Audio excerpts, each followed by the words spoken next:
All right, guys, here's my 7-day follow-up on the, by the time you see this, it'll probably be like 10 days or so, but I've had this phone for a minimum of 7 days, and it's been good.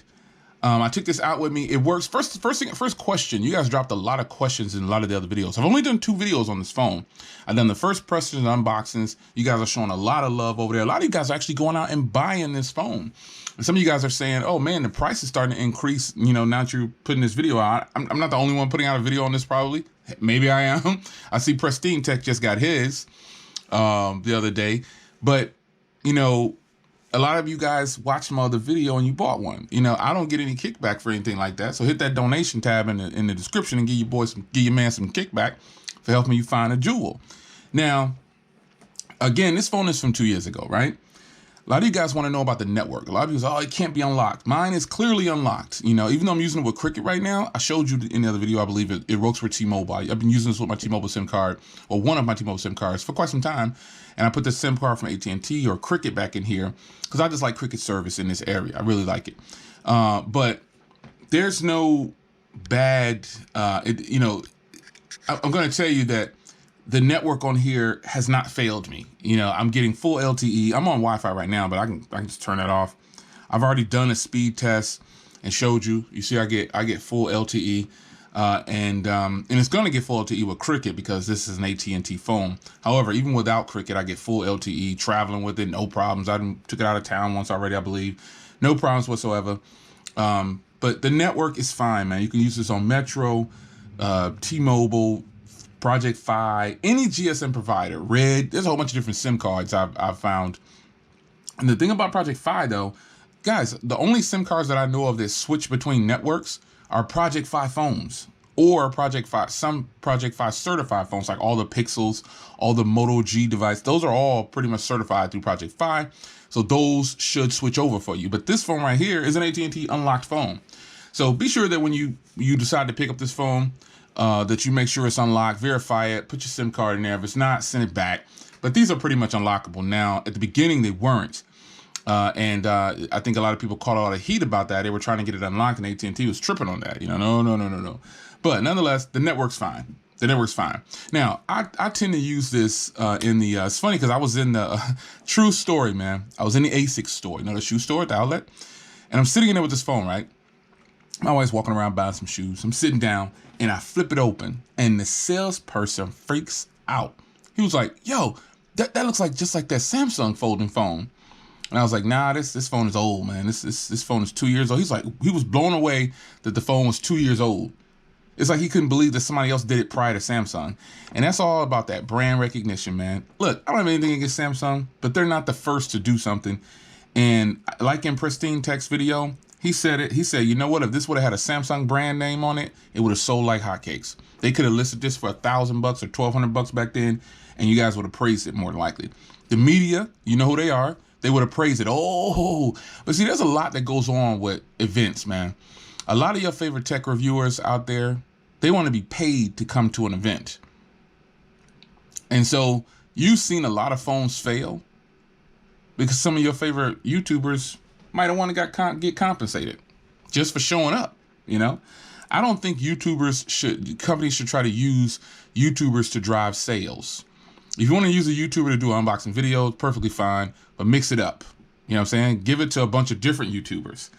And, you know, you can't fault the companies for trying to get money, you know what I'm saying, or use it as free marketing, because ultimately what it is, you sling a YouTuber $1,000 and then give them a free phone and tell them, hey, you know, do this video for me. Some YouTubers who don't know how to do reviews are going to always say all positive stuff. They're not going to rag on it at all. They're not going to say anything about the company at all. That's not how it's done. This phone right here flopped just like plenty of other phones that have flopped because the media said that they were no good. When in reality, folks, this phone is really good. It's a really good phone. Now, you guys talked about the split down the middle. Let's pop open Pristine's video. A lot of you guys talk about the split down the middle. This does not affect me in any kind of way. It doesn't affect me in any kind of way. I like how it looks on the screen. I mean, you think about it, you get a 6.75 inch display. I'd rather deal with this and this strong hardware than the other thing that Samsung had going.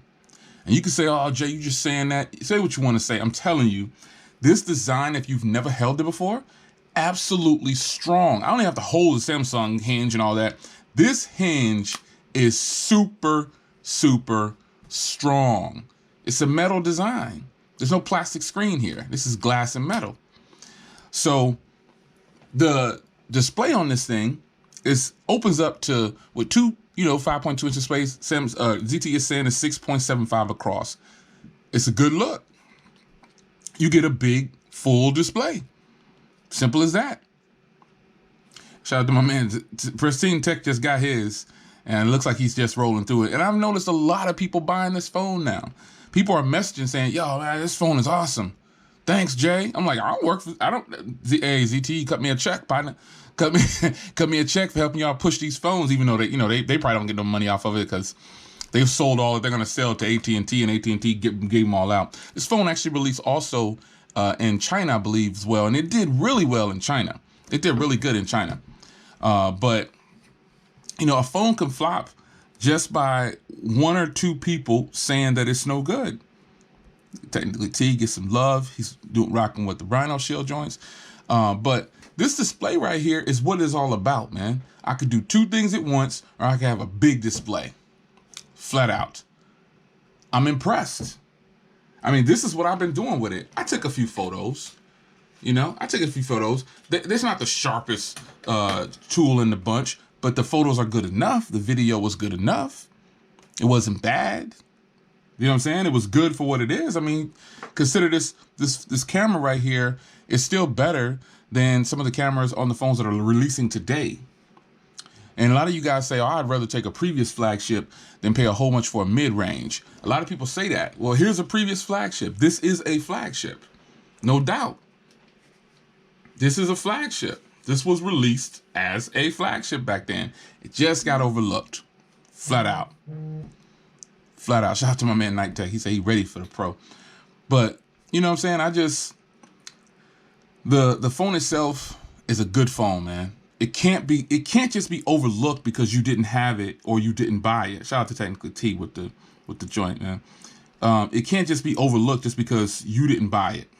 That's a crazy way to look at things, and some people do it, man. That's what they do. They listen to what the media says, and boom, they consider it done. I mean, I'm doing two things. I'm doing something over here, and then again, I can go back to YouTube over here, open up what I want to open up. Looks like he got his Pixel 2. It's my car vlog. If you haven't seen that, hit that up. Hit up the latest car vlog. I mean, but this is golden right here, man. This is golden. The phone is not performing well. It only has 4 gigs of RAM, but oh wait, today's I'm on 4G. Today's flagships have I hit that ad. I didn't want to hit that. Today's flagships have 4 gigs of RAM. Let's be clear on that. I mean, the Pixel. Here's the Pixel 3a. Not a flagship, but here's a flagship, the Pixel, releasing with 4 gigs of RAM, and plenty of phones released with 4 gigs of RAM that are flowing along just fine like any other phone. So you got YouTube over here. Again, shout out to all the people that support the new channel. You got YouTube over here, and then you got Instagram over here. A lot of you guys would love to do it. This is better than the little small split screen. You can hate on it if you want to, but this is a nice setup. Who wouldn't want to do this? 2 big screens is better than 2 small screens. Or a phone that's got a plastic display that will break, folks. No shots taken, but that plastic display will get scratched a lot easier, and it will fail. 2 glass screens, you already know. But this phone is good, man. I'm not gonna rag on anybody else for not liking it. I don't care. That's your choice. If you never experienced it, buy it today. There's no reason why a person can't try it today. I think they're like 100. You can find like recertified ones for 120 or $100 unlocked, I believe. Because I got an email or something. Since when I bought this one, they kind of started getting all this spam from eBay. And they was showing things in there like brand new ones for 120 unlocked. I was like, man, I paid 157 for mine. This is a good experience with a dual display. Period. It is. I like it. I don't see nothing wrong with what's going on here. I think it's a good look. I think they did a good job for what it is. Again, the hardware is good. You know, that ugly AT&T branding and stuff is all over it, but you know, the power button has the fingerprint reader in it. You see how fast it works. This is a good look, man. It's a good phone. Not much else I can tell you. Just a quick follow-up. Some people said, oh, it's a Nintendo DS, you know, yeah, that's fine. Crack the jokes. That don't bother me at all. I think it's funny because, I mean, it does kind of look like that, you know what I'm saying? But, hey, it's a powerhouse phone for what it is, folks. Come on, get with the times. The Samsung, you're going to go out and spend $2,000 on that phone, but you won't even spend $100 on this just to see what it will be like? Come on.